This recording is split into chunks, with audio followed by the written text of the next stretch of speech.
Hello everyone, welcome you all once again to this online session. We have done with the first chapter. By now you should be thorough. I think you must have solved the worksheet which I had given in the revision class in the previous session, and I had given you a few questions in the revision class which had come in your board exams in the previous years, right? Today I'll be starting with the fifth chapter, that is periodic classification of elements. This is also a very easy chapter. In your class 9, you have learnt about structure of an atom, the subatomic particles present in an atom, Rutherford's experiment which led to the conclusion that the positive charge of an atom is present only at its center, electrons are negatively charged, they are revolving around the nucleus. These things you have learnt. And you also know to write the symbols of elements, compounds, formula for writing a compound, and you all know to write the electronic configuration of elements. These things you have done in your 9th standard. You also know that matter around us is present in the form of elements, compounds and mixtures. And when I tell you an element, one particular element is made up of atoms of one particular type. Okay, they'll all show similar electronic configuration and all those things. So till now 118 elements are discovered. Out of these 98 are only naturally occurring. So in this chapter we will learn how this periodic table was framed, and the modern periodic table, how it came into existence. Before that, who were all the scientists who had worked on framing up this periodic table. That's what we'll be studying in this chapter. Okay, so when you go to places like DMart or Big Bazaar to buy your groceries, how the things are arranged there, you'll be finding different sections, and every section will have a particular item of different brands. So when you go there, it will be easy for you to choose your brand. If they don't divide them into sections, and if they have just kept those items, then it will be difficult for you to pick up the items that you are in need of. So if you go to the section that has these bathing soaps, you will find soaps of different companies, right? And you know to, it will be easy for you to choose your brand. Similarly, when scientists started discovering elements, it became difficult for them. So many elements are discovered, how to arrange them and keep, so that they'll be learnt in an easy way. So they started working on it, and several scientists started working on ways of arranging the elements in particular order so that it can be learnt easily and remembered, and will be of great use in future. So we'll be learning about the scientists who had worked on this concept of framing a periodic table, and how did the periodic table that we are practicing now came into existence in this chapter. Okay, so first, in the year 1817, a German chemist called Daubernier tried to arrange the elements with similar properties under one particular group. So he had started arranging the elements showing similar properties under one particular group. So when he framed several such groups, he found certain groups were having 3 elements. So he called these groups having a set of 3 elements as triads. Triads means what? Set of 3 elements under one particular group. So set of 3 elements in a group is what is called as a triad. So he had arranged those 3 elements in a particular group in the increasing order of their atomic masses, and he found that the atomic mass of the second element was equivalent to the mean atomic mass of the first and the third element. This is what is called as your law of triad. What is law of triad? It states that the atomic mass of the second element was equivalent to the mean atomic mass of the first and the third element. See, I have given an example here. Lithium, sodium, potassium, they all show similar properties, and they are arranged in the increasing order of their atomic mass. That is, lithium with atomic mass 6.9, sodium with 23, potassium with 39. See, they are arranged in the increasing order of their atomic masses. So this is one set of triad, 3 elements showing similar properties in one group. This is one triad, and they are arranged in the increasing order of their atomic mass. And what is atomic mass of sodium, which is the second element here? 23. And When you calculate the mean atomic mass of lithium and potassium, you will find the mean atomic mass of this lithium and potassium, which are the first and the third element, equivalent to the atomic mass of the second element. I have given you the calculation on the side C. See, atomic mass of lithium is 6.9 and of potassium is 39. When you add it, it is 45.9. And when you take the mean, how will you take the mean? Whatever is the total, that should be divided by the number of elements we have taken. So we have taken 2 elements here. So the total atomic mass of those 2 elements is 45.9.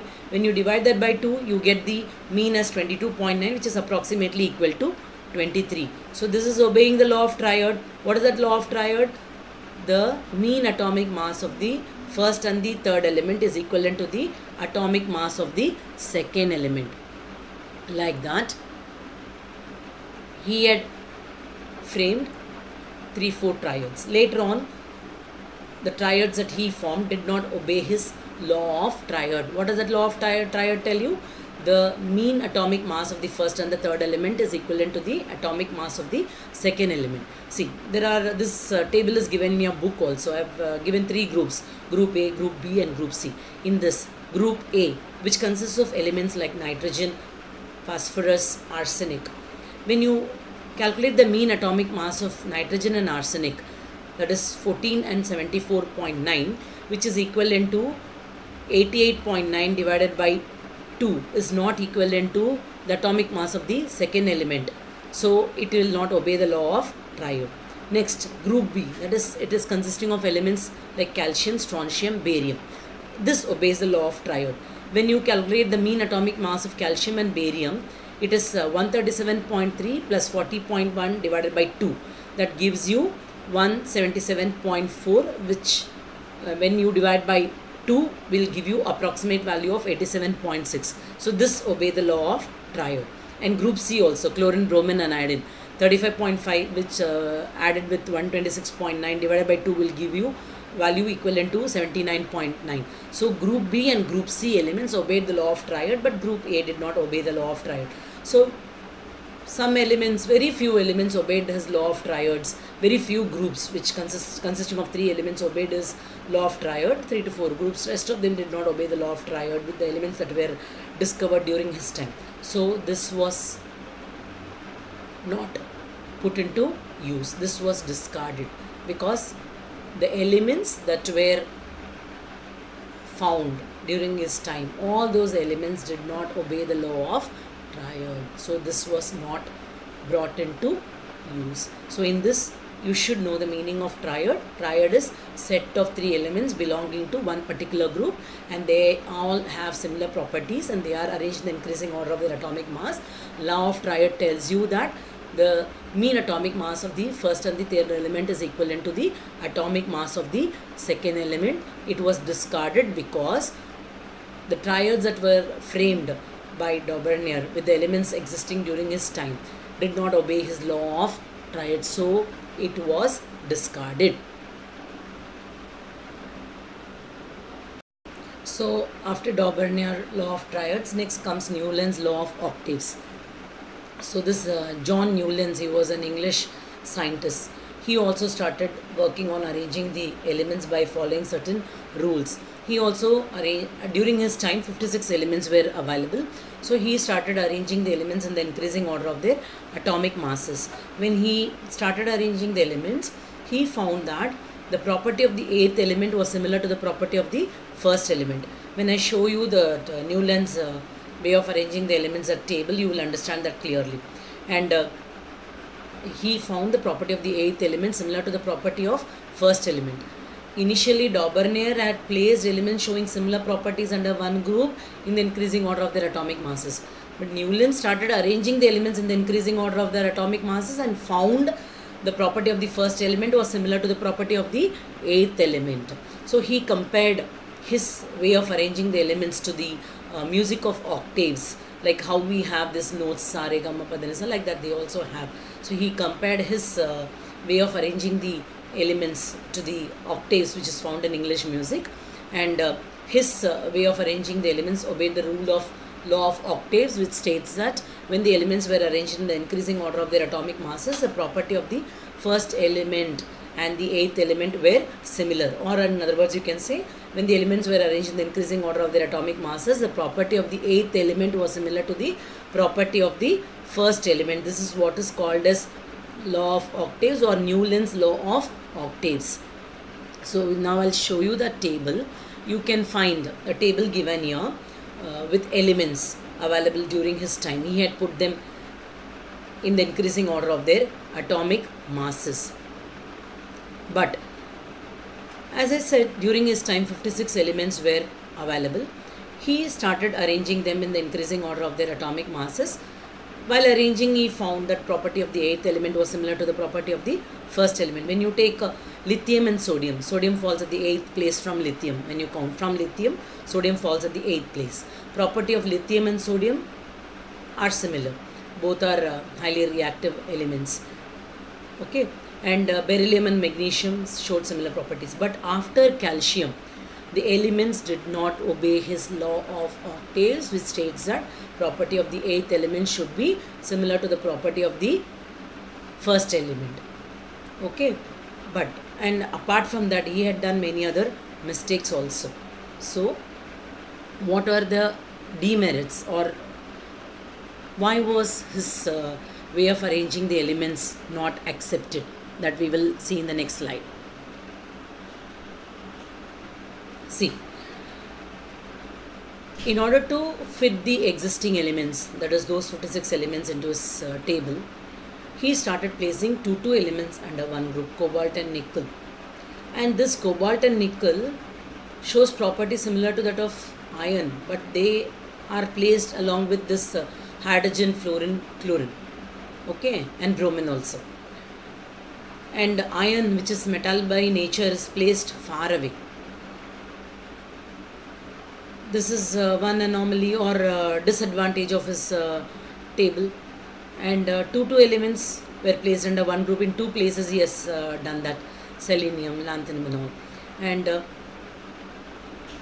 so this was not accepted. So in this you should know, what do you mean by law of octaves? Newland's law of octaves, it states that when the elements were arranged in the increasing order of their atomic masses, the property of the first element and eighth element were similar, or you can say the property of the eighth element was similar to the property of the first element. During his time 56 elements were available. So one example to prove that his law of octaves were applicable only till calcium, that is lithium and sodium. Sodium is the eighth element from lithium. They both show similar properties. They both are highly reactive, we can say. Beryllium and magnesium, they were also having the similar properties. But after calcium, the elements did not follow his law of octaves. And apart from that, he had placed cobalt and nickel, which totally have different properties when compared to hydrogen, fluorine, chlorine, bromine, which are gaseous in nature. Cobalt and nickel have properties similar to that of iron. So he had placed cobalt and nickel along with this chlorine, fluorine, bromine, and iron, which is metal by nature, is placed in far away position from cobalt and nickel. So these disadvantages or demerits made this table of no use. It was not brought into practice, and it had worked well only with lighter elements like hydrogen, lithium, beryllium. With lighter elements only it had worked. It had not worked with other elements after calcium. So when you are asked to write why was Newland's periodic table not brought into use, you can say, and one more thing, he did not expect that elements will be discovered in future. He thought during his time when 56 elements were available, only those many elements have to be fit into the table. He did not forecast anything about the existence of elements. That is one demerit or disadvantage of Newland's. And then in order to fit in the existing elements into his table, he had put two elements which showed varying properties under one group. Okay, and after calcium, the elements did not obey his rule of octaves. These are the disadvantages of this Newland's way of arranging the elements. We are going to talk about Mendelev's periodic table.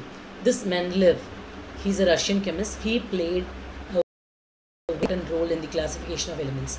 The modern periodic table, what we are following now, has come from this Mendel's periodic table. This has formed the base for your modern periodic table. So during this Mendel's period, 63 elements were available, and he could give place to all the elements that were existing during his time. And he had also arranged the elements in the increasing order of their atomic masses, and elements showing similar properties were all placed under one particular group. Now I'll show you the periodic table framed by Mendeleev. See, you can see the Roman numerals 1, 2, 3, 4, 5, 6, 7, 8. This is called as groups. So he was the first one to come up with the concept of periods and groups. The horizontal rows, when you move from left to right, they are called as periods. And vertical columns, when you come from top to bottom, they are called as groups. So in this periodic table, he had 8 groups and 7 periods. Okay. Then elements under one group showed similar properties, and he had left some vacant places also, you see. And towards the 8th group, you see, iron is placed along with cobalt and nickel, which was a disadvantage in what we were discussing in Newland's periodic table. That was overcome here. He had given iron a proper place along with cobalt and nickel. Next, we will discuss about the advantages. See, he was the first one to come up with the concept of periods and groups, what we have in the modern periodic table even now. What are its uses? We will discuss that when we are talking about modern periodic table. Then, he had left some vacant places, which is very, very important, because he had a forethought that even in future elements will be discovered, and when these elements are discovered, they could be placed in the existing periodic table without disturbing, provided if those newly discovered elements obey the properties of the elements existing in this table, these new elements could be placed under that particular group without disturbing it. That is one advantage. And then even these blank spaces had helped in placing the elements like scandium, gallium, germanium, which were predicted by Mendeleev as Eka boron, Eka aluminium, and Eka silicon. This you should remember. Eka boron is known as scandium, Eka aluminium is known as gallium, and Eka silicon is known as germanium. So this was predicted by Mendeleev. Later on, when these elements were discovered, they could be placed in the periodic table without disturbing it. So, and few more advantages are there. Next, see, now we have this noble gases, helium, neon, argon, xenon. Noble gases means what? They have complete outermost shell. They don't lose or gain electrons, right? So in that case, when they were discovered in future, they could be given a separate position in the periodic table without disturbing the existing periodic table. Okay, and then the Mendeleev periodic table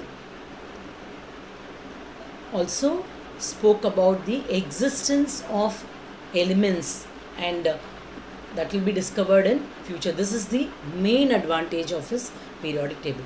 So advantages and disadvantages of every scientist who had contributed towards framing of periodic table is very, very important. We had discussed of Daubernier, we had discussed that of Newland, and now we are discussing about Mendeleev's periodic table. We have seen the features. Features means what? In this periodic table, the elements were placed in the increasing order of their atomic masses, and elements belonging to one particular group showed similar chemical properties, and elements belonging to a particular period showed gradation in their properties, and he had left some blank spaces. These were the features. And advantages: the blank spaces that were left by Mendeleev had helped in future. When elements were discovered, they could be placed in those blank spaces under that particular group, provided if they show properties similar to that of the elements that were existing in his periodic table. And then he had predicted about the existence of elements like scandium, gallium, and germanium. Even these elements, when they were discovered later, they could be placed without disturbing the existing periodic table, and noble gases could be given a separate place in the periodic table, because during his time noble gases were not there. When later on, when it was discovered, it was given a separate place in the periodic table. Even now, we are not using this periodic table given by Mendeleev. We are using modern periodic table. Why was this Mendeleev's periodic table not accepted or not brought into use. That's what we'll see now. Disadvantages or demerits of Mendel's periodic table, or limitations of Mendel's classification. See, he said that he had arranged the elements in the increasing order of their atomic masses, and all we saw. So when halogens were discovered, they have one electron in their outermost shell. So he did not give proper reason for giving first position to hydrogen, because hydrogen resembles alkali metals as well as halogens. Metals have the tendency to lose electrons, so hydrogen also has the property of losing electron, it will not gain electron. So he did not give reason, but similar to halogen, even that has got only one electron in its outermost shell. So in that case, he did not give proper reason for placing hydrogen in the first position. Second, when isotopes were discovered later on, he did not give places for placing these isotopes. He had just arranged the elements in the increasing order of their atomic masses. So when he had thought about existence of elements in the future, he must have thought about this isotopes also. So now we are all aware about isotopes. You have learnt in your 9th standard also about isotopes. So these isotopes also have different atomic masses. So in that case, when he had arranged the elements in the increasing order of their atomic mass, and he had forethought about existence of elements in the future, he did not speak about isotopes. So this was a big challenge placed in front of Mendel's periodic law. See, when he had arranged the element in the increasing order of their atomic masses, in that case, he had not given proper place to cobalt and nickel.